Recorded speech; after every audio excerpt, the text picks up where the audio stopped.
Hello friends, welcome to Kamal Kiran classes. तो हमारी हरलम्बस का 8th एडिशन चल रहा है। तो आज का जो टॉपिक है ना, वो थ्योरीज ऑफ सोसाइटीज़ है।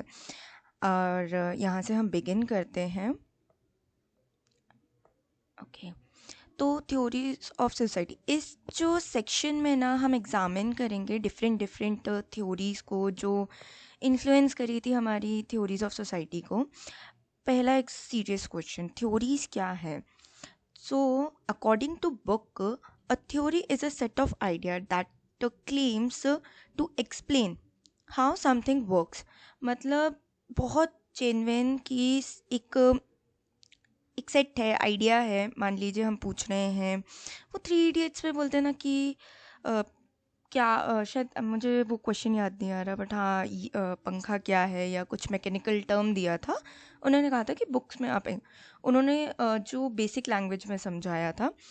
थ्योरी किसी चीज़ को एक्सप्लेन करने के लिए कुछ वर्ड प्लेस होते हैं कि एक चीज़ को आप एक्सप्लेन कर सकते हैं कि ये दीवार दीवार क्यों है, ये लैपटॉप कैसे चलता है। तो कुछ सेट ऑफ थिंग्स होती है जिससे हमारा पूरा का पूरा एक टर्म उसको बताया जाता है कि हाँ ये इसका मतलब क्या है।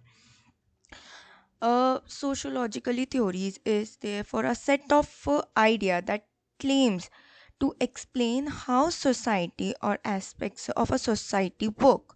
सिंपल चीज़, जो सोशोलॉजिकल थ्योरीज हैं वो आइडिया है, वो सेट ऑफ आइडिया है, एक ग्रुप है जो इस चीज़ का प्रमाण देता है कि सोसाइटी और सोसाइटी के जो पहलू या मुद्दे हैं वो कैसे काम करते हैं।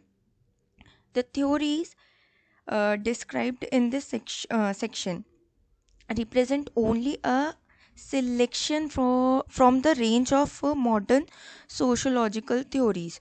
मुझे नहीं लगता, मतलब मॉडर्न सोशोलॉजिकल थ्योरीज को किस तरीके से एक्सप्लेन किया, सिलेक्शन, इस सेक्शन में एक सिलेक्शन है।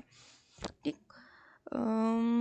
तो हम चालू करते हैं। मतलब इसमें, मतलब आपको सिर्फ और थ्योरी के बारे में इस वीडियो में आपको बताया जाएगा, कोई ऐसा वो नहीं है। हाँ, आपको इसकी थ्योरी, व्हाट इज़ थ्योरी, मैं मतलब क्वेश्चंस, मैं शॉर्ट्स में क्वेश्चंस दे रही हूँ प्रीवियस ईयर के। आप चाहें तो क्विक रिवीजन के लिए काम आ सकते हैं आपको, तो आप एक बार उसको चेक कर लीजिएगा, आप उसको देखिएगा।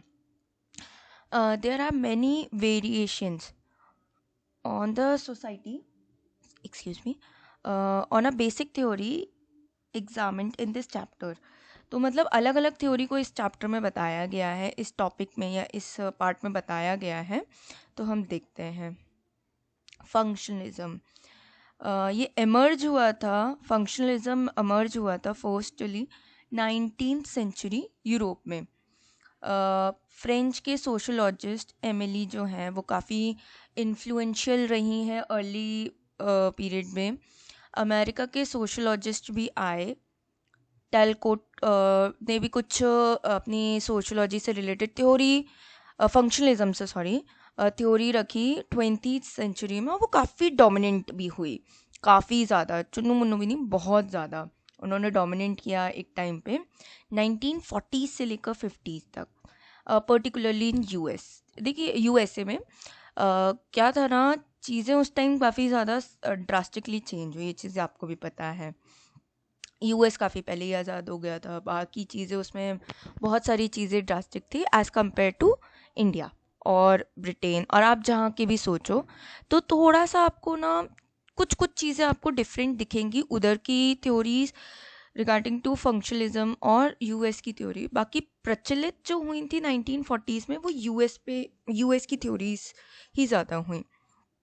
फिर from the mid 1916 onward it's popularity जो हुई, मतलब इसकी जो पॉपुलरिटी थी ना वो स्लाइटली डिक्लाइन होने लगी, due partly to the damaging criticism. ठीक है, उस टाइम क्या हुआ ना, कुछ चेंजेस आए, क्रिटिसिज्म आया। पहले क्या था ना, चीज़ें उतना ओपनली बोलते नहीं, क्या लेना देना वाला हाल था, बट 1960 से लोगों ने आना चालू किया, डिक्लाइन हुआ उनकी थ्योरीज पे जो डोमिनेंट थी 1940s के टाइम पे, 50s के टाइम पे, वो डिक्लाइन हुई। और फिर फाइनली जब वो डिक्लाइन हुआ तो उसके रीज़न भी क्रिटिसिज्म ही बोल सकते हैं, damaging, partly to damaging a criticism. ये बहुत अलग वर्ड हो जाता है, आप आंसर राइटिंग में इसको बहुत प्यार से भी यूज़ करेंगे ना, बहुत प्यारा लगेगा। पार्टली टू पीटिंग, अच्छा, इसको एक अच्छे उससे देखिए, 1940s और 50s में जो चेंज आया, बहुत मतलब आप समझिए, पहले बेल बॉटम्स और अपन कहते हैं ना फैशन चेंज हुआ, और भी चीज़ें चेंज हुई, तो उस टाइम फंक्शनलिज्म कुछ और वे में देखा जाता था, और 1960 तक आते आते ना बहुत सारी चीज़ें चेंज हो गई। बेसिक अगर देखें तो फैशन ही चेंज हो गया। The key point of the functionalist maybe the summering by the comparison drawn from biologist, if the biologist, अच्छा, फंक्शनलिज्म जो होता है ना, ये आप समझ, मतलब इसमें भी एग्जांपल दिया है। एक जो बायोलॉजिस्ट होते हैं, वो बॉडी का जो काम होता है, मान लिया आप उठ रहे हो, सो रहे हो, नहा रहे हो, एनीथिंग आप कर रहे हो, तो कहीं ना कहीं वो एक दूसरे से कनेक्ट होता है। मान लीजिए आप मतलब जब बायोलॉजिस्ट ने ये सोचा होगा कि लाइफ कैसे चलती है, एक बॉडी कैसे चलती है, उसको वो लोग कैसे वो कर रहे होंगे, उन्होंने एक एक चीज़ अलग अलग नहीं देखा होगा कि नहीं मैं पहले हार्ट को एग्जामिन करूं, फिर लंग्स को करूं, और फिर मतलब उन्होंने एक बॉडी में, जो बॉडी मतलब एक टाइम पे हम सांस भी ले रहे हैं, हम खाना भी पचा रहे हैं, हम हमारा हार्ट भी पंप हो रहा है, हमारी बाकी चीज़ें भी वर्क कर रही हैं, तो हम एज अ लाइफ और एज अ मतलब एक बॉडी को अगर फंक्शनलिज्म से देखें, फंक्शन से देखें, फंक्शनलिस्ट एस्पेक्ट से देखें, तो हमारे ना डिफरेंट डिफरेंट पार्ट एक टाइम पे काम कर रहे हैं, तो वो सारे के सारे एक में कंसिडर किए जा रहे हैं। If they simply analyse the parts in isolation from each other, they would be unable to explain how life was maintained to do this. अगर हम अलग अलग काम करते हैं तो हमें पता ही नहीं चलता कि एक समय पे लंग्स उससे कैसे, हार्ट से कैसे कनेक्टेड है। मान लो हम हार्ट का हार्ट टू हार्ट ही रखते हैं ना, कि हाँ यार, कि इधर ये आर्टिलरी है या यहाँ पे ये पंप हो रहा है, हम एक हार्ट का इतना ही काम देख पाते, बट हम ये नहीं समझ पाते कि भाई वो प्योरिफिकेशन कैसे हो रहा है, वो हार्ट में मतलब हार्ट ब्लड को पंप कर रहा है, तो उसमें लंग्स का क्या वो है, और जो वेन्स हैं वो क्या कर रही हैं, बाकी बॉडी पार्ट्स में क्या हो रहा है। तो वो इम्पॉर्टेंट था। अगर आइसोलेट करके पढ़ते तो उसके सिर्फ अकेले फंक्शन दिखते कि हाँ हार्ट सिर्फ यही काम कर सकता है, इसके अलावा इसके पास कोई ऐसा खास काम नहीं है। बट हमने जब कंबाइन करके पढ़ा तो हमें पता चला कि यार हार्ट से जो चीज़ रिसीव हो रही है वो हार्ट मतलब बाकी बॉडी पार्ट्स कैसे यूज़ कर रहे हैं। अब प्योर ब्लड हुआ और बाकी ब्लड हुए, वो कैसे अपने इम्प्योर ब्लड और प्योर ब्लड कैसे सर्कुलेट होता है, उसमें फिर हमारी बाकी बॉडी पार्ट का क्या काम है। बेटर एग्जांपल देते हैं, हम हार्ट मतलब हमारे इंजेक्शन होता है, हम डाइजेशन करते हैं, पेट क्या करता है, फिर पेट के अंदर आते कहाँ जा रही हैं, ये बेस्ट एग्जांपल हो, क्योंकि वो है तो अलग अलग ऑर्गन्स ना, हम उसको अलग काउंट करते हैं, इंटेस्टाइन को अलग काउंट करते हैं, हम स्टमक को अलग काउंट करते हैं एज अ मतलब बॉडी पार्ट, बट वो जुड़े हुए हैं, तो हमारा पूरा जो एक चीज़ है इनटेक करने का वो एक साथ होता है। सिमिलरली सोशोलॉजी में भी हम लोग जब एग्जामिन करते हैं तो हम रिलेशनशिप को एक दूसरे से वो करते हैं, और एक ऑर्गेनिज्म को, मतलब पार्ट ऑफ ऑर्गेनिज्म को हम होल में एक मतलब एक टीम बना के उसका वो करते हैं, मतलब आप समझ रहे हो ना, एक टर्म्स जो होता है ना उसको हम होल में कंसिडर करते हैं, एक अकेले पार्ट को कभी वो नहीं करते हैं। उप्स, थोड़ा सा डिस्प्ले में इशू होगा। बाकी functionalism adopts a similar perspective. The various parts of the sociology are seen to be uh, interacted and taken together. They form a complete system. मतलब सेम थिंग फंक्शनलिज्म भी सिमिलर चीज़ adopt करा हुआ है। वही prospectus, जैसे हमारी body में heart अलग है, बट हम एक बॉडी को कब कंसिडर करते हैं, या एक फुल्ली वर्किंग बॉडी कब कहा जाता है, जब उसमें दिल होगा, फेफड़े होंगे, आंतें होंगी, लीवर होगा, किडनी होंगी, वो भी दो दो, जिसमें हम एक बेच सकें। मतलब एक जो बेसिक चीज़ है, और वो एक कंप्लीट सिस्टम में हमारा साथ देता है कि हाँ हम अब पूरे हम वो कर रहे हैं। बाकी एक किडनी बेच दोगे तो कोई वो तो नहीं होगा, क्योंकि बाकी पार्ट भी आपकी बॉडी में है, एक गई तो गई, बाकी आप उसका वो गाते रहो कि हाँ मेरे पास एक किडनी नहीं है, वो एक बहुत डिफरेंट पार्ट हो जाएगा। बट पूरे के पूरे पार्ट्स हैं, और बिना एक पार्ट के मान लीजिए दूसरी किडनी भी निकल गई, तो वो पूरी की पूरी गुड फॉर नथिंग, मतलब फिर वो कोलैप्स ही हो जाएगा ना बॉडी, वो फिर आप मर गए। सेम थिंग फंक्शनलिज्म के साथ हुआ। To understand any part of society such as the family or religion, the part must be seen in the relation to society as whole.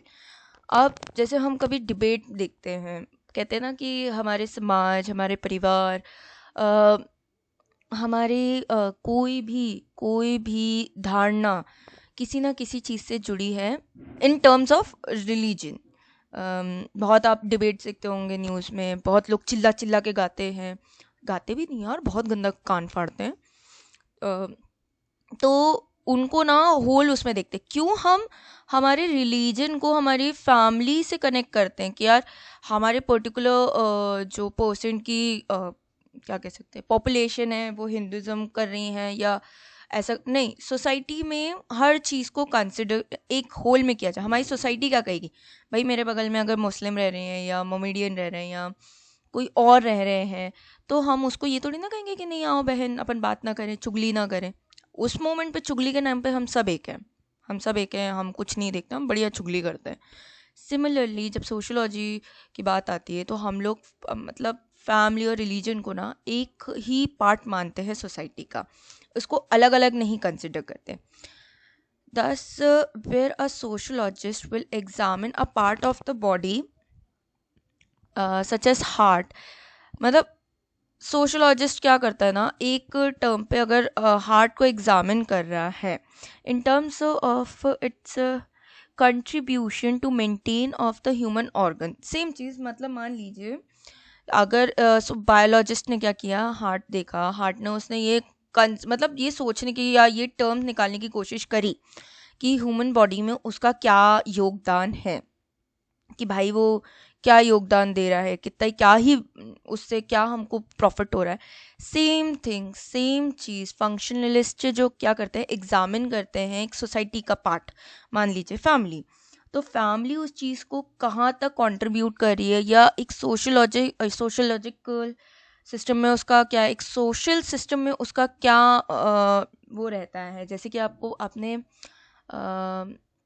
Institutes के बारे में पता होगा कि हमको कोई भी शिक्षा जो मिलती है, हमारा पहला स्कूल जो होता है वो हमारी फैमिली होती है, तो वो हमको वो सोसाइटी में क्या कंट्रीब्यूट करे, वो एक ह्यूमन बीइंग को सिखाती है। गुड्स और बैड्स जो बिगिनिंग में बच्चा सीखता है वो फैमिली से ही सीखता है। तो ये एक एग्जामिन करने का वो होता है। सो आज के लिए ये छोटा ही लेक्चर होगा, कल हम स्ट्रक्चर से चालू करेंगे। तो दैट्स इट फॉर टुडे। मैं शॉर्ट्स में प्रीवियस ईयर्स के कुछ क्वेश्चंस बहुत शॉर्ट टर्म में और बहुत नॉमिनल वे में प्रोवाइड कर रही हूँ, आप चाहें तो उसको गो थ्रू कर सकते हैं। बाकी सब्सक्राइब करें प्लीज़, इससे बहुत सपोर्ट होता है, और जितना हो सके शेयर करें। बाकी थैंक यू।